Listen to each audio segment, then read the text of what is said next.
Labbaik Allahumma labbaik, labbaik la syarika laka labbaik, innal hamda wan ni'mata lak wal mulka la syarika lak. Berterima kasih kepada orang yang sudah mengajarkan kita supaya tidak mau menerima penindasan, penjajahan. Allahumma salli ala Sayyidina Muhammad wa ala ali Sayyidina Muhammad. Man lam yashkurin nas lam yashkurillah. Orang yang tidak berterima kasih kepada manusia, dia tidak bersyukur kepada Allah. Para pejuang-pejuang yang sudah gugur, kita sudah kirimkan Al-Fatihah dan doa. Untuk para ustaz dan ustazah yang sudah mendidik, mengisi kemerdekaan, kita ucapkan jazakumullahu khairal jaza. Semoga Allah memberikan balasan yang terbaik. Untuk para santri, para siswa, para siswi, mengisi kemerdekaan dengan teguh menghafal Al-Quran, membaca kitab-kitab kuning, memahami agama Islam dengan baik, dengan tetap belajar fisika, kimia, biologi, matematika, bahasa Inggris, supaya berprestasi di masa akan datang, agar kita bisa menjadi rumah tangga, menjadi rumah di negara kita sendiri, menjadi tuan, tidak menjadi tamu. Ada bangsa-bangsa yang katanya hebat, besar, tapi dia tidak menjadi tuan di rumahnya sendiri. Orang-orang yang menonton film koboi, mereka melihat bagaimana hebatnya suku Indian di Amerika. Mereka pemilik tanah Amerika, tapi hari ini mereka tidak menjadi tuan rumah. Mereka menjadi tamu di Amerika. Yang menjadi tuan rumahnya adalah orang-orang Eropa, bangsa pendatang ke benua Amerika. Ada bangsa yang badannya tegap, tinggi, berotot, suku aborigin di Australia. Tapi hari ini mereka tidak menjadi tuan rumah. Mereka menjadi tamu di tanah nenek moyangnya sendiri. Tapi kita di Nusantara ini, dari mulai Papua, Sulawesi, Kalimantan, Jawa, dan Sumatera, kita tidak menjadi tamu. Sekarang kita menjadi anak bangsa. Orang-orang kafir itu datang dari Eropa membawa kapal untuk menyeberang ke timur Indonesia dengan alasan ingin mencari cengkeh dan tembakau. Tapi kemudian raja-raja, para ulama melawan. Sultan Babullah dari Ternate, Sultan Nuku dari Tidore, mereka melawan penjajah. Seorang ulama dari Sulawesi bernama Syekh Yusuf Al-Makassari melawan. Dia terusir ke Pulau Jawa. Belanda membuangnya ke Ceylon, Sri Lanka. Dia tidak stres, dia tidak depresi, dia tidak mengeluh, dia berdakwah. Pada akhirnya dia dibuang ke Durban, Afrika Selatan. dan dia tetap mendakwahkan Islam. Dia meninggal di Afrika Selatan. Presiden Nelson Mandela memberikan penghormatan atas perjuangannya. Pangeran Antasari, para raja-raja, Sultan Mahmud Badaruddin, sampai pada puncaknya di mahkota Sumatera, perempuan tidak lemah dengan senjata pendek bernama rencong. Mereka Cut Nyadin, Cut Mutia, Panglima Polim. Teku Umar berkata, kalau aku mati malam ini aku mati syahid. Kalau aku hidup besok pagi aku masih bisa minum kopi di Maulabuh. Setelah dia meninggal, kuburnya tetap dicari oleh Belanda. Murid-muridnya menjaga. 6 bulan dikuburkan, jenazahnya tetap mereka pindahkan ke atas gunung. Begitulah Belanda-Belanda kafir itu sangat takut dengan pejuang kita. Sudah meninggal pun mereka takut. Mengapa mereka takut? Karena ada api jihad yang menyala dalam diri umat Islam. Kita diajarkan siapa yang membunuh orang kafir harbi, yang mengusik kampung halaman kita, yang mengambil hasil alam kita, maka kita wajib melawan. Orang yang membunuh kafir harbi, kafir perang, maka kalau dia mati dia tidak merasakan sakitnya sakaratul maut. Dia tidak kena pertanyaan mungkar nakir, dan dia tidak kena hisab. Dia langsung masuk ke dalam surga Allah Subhanahu wa ta'ala. Semangat itulah yang dibangkitkan oleh para kiai, para ulama, para habaib, para tuan guru di pondok-pondok pesantren. Mereka keluarkan resolusi jihad.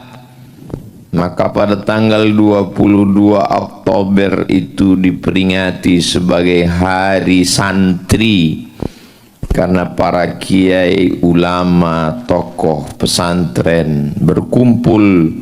Fatwa itulah yang didengar oleh Tentara Nasional Indonesia. Bergejolak, mendidih darah mereka untuk menembakkan senjata, menikamkan pedang dan pisau ke jantung kafir-kafir penjajah itu. Sampai akhirnya mereka memilih tanggal keramat. Kenapa mereka pilih tanggal 17? Karena Presiden Soekarno meyakini kita merdeka karena 17 rakaat. 2 rakaat subuh, 4 zuhur, 4 asar, 3 maghrib, 4 isya. Kenapa dipilih tanggal 17? Karena 17 adalah tanggal turunnya Al-Quran. Menurut sebagian mazhab Syafi'i, nuzul Quran. Mengapa dipilih tanggal 17 Agustus 1945? Karena tanggal 17 hari Jumat, hari yang paling mulia, mereka mengambil keberkahan Sayyidul Ayyam.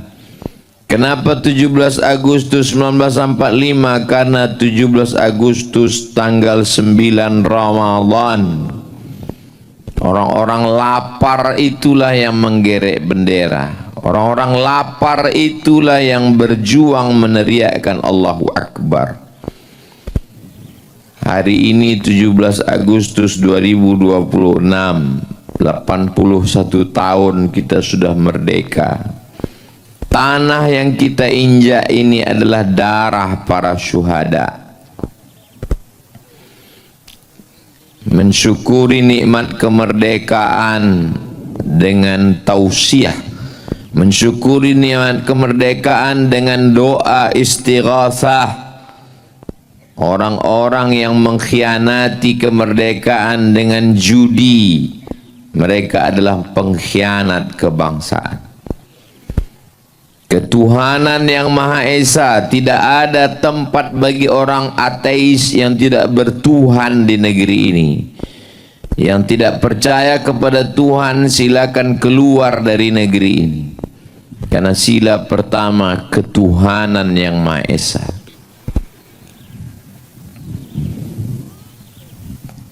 Orang-orang yang memakan APBN, APBD, mereka tidak punya kemanusiaan. Mereka tidak mengamalkan kemanusiaan yang adil dan beradab. Bangsa ini tidak minta banyak. Mereka hanya minta haknya, apapun agamanya, hak dia sebagai masyarakat. Dia minta kalau dia pergi berjalan, jalannya bagus. Kalau dia sakit ke rumah sakit, syukur-syukur bisa gratis. Kalau tidak, murahkan biaya kesehatan. Kalau anaknya sekolah, subsidi pendidikan. Kalau tidak bisa gratis, murahkan. Buat beasiswa. Kalau sudah sekolah mau kerja, buka lapangan pekerjaan. Kalau dia mau makan, makanannya murah. Pemimpin-pemimpin, wakil-wakil rakyat yang tidak memberikan hak kemanusiaan, mereka adalah pengkhianat kemerdekaan. Orang-orang yang mencoba mengadu domba agama bangsa ini, maka mereka sudah mengkhianati persatuan Indonesia. Segala keputusan di negara ini mesti berdasarkan kerakyatan yang dipimpin oleh hikmah kebijaksanaan dalam permusyawaratan perwakilan. Tidak boleh Mahkamah Konstitusi mengeluarkan keputusan di hari libur, di saat orang tidak masuk kantor. Dimasukkan permohonan, tidak disidangkan, dikeluarkan keputusan tanpa permusyawaratan perwakilan, maka mereka pengkhianat Pancasila, pengkhianat kebangsaan. Mereka tidak layak untuk hidup di Indonesia. Negara ini sangat subur, gemah ripah, loh jenawi, tongkat dan batu jadi tanaman. Di dalam tanahnya ada nikel. Pulau ini bernama Pulau Suwarna Dwipa, pulau emas. Emas di dalam tanahnya. Di ujung Sumatera ada gas. Di tengah Sumatera Riau ada minyak. Di Sulawesi ada nikel, ada emas. Di Papua emas bergelimpangan. Tapi anak bangsa hari ini keluar negeri hanya untuk mencari makan. Mereka pengkhianat keadilan sosial bagi seluruh rakyat Indonesia. Mereka mesti ditangkap, digantung, ditembak, dihukum mati, karena mereka sudah mengkhianati perjuangan anak bangsa. 17 Agustus mesti momen membangkitkan kembali semangat. Jangan salahkan kalau rakyat ini bergejolak, mengamuk, karena memang karena mengamuklah kita merdeka. Karena mengamuklah kita Belanda kafir itu mati. Karena mengamuklah kita maka PKI itu tidak berani. Jangan diam melihat kebatilan. As-sakitu anil haq setan akhras. Orang yang diam melihat kebatilan, mereka adalah setan-setan bisu. Semoga Allah merahmati negeri kita. Kalau ada yang lantang, mereka bukan marah. Mereka adalah orang-orang yang menegakkan amar ma'ruf nahi munkar. Barakallahu fikum. Wassalamualaikum warahmatullahi wabarakatuh.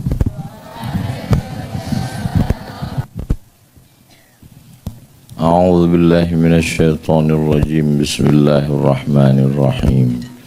Alhamdulillahi rabbil alamin arrahmanir rahim maliki yaumiddin iyyaka na'budu wa iyyaka nasta'in ihdinas siratal mustaqim siratal ladzina an'amta 'alaihim ghairil maghdubi 'alaihim waladdallin amin.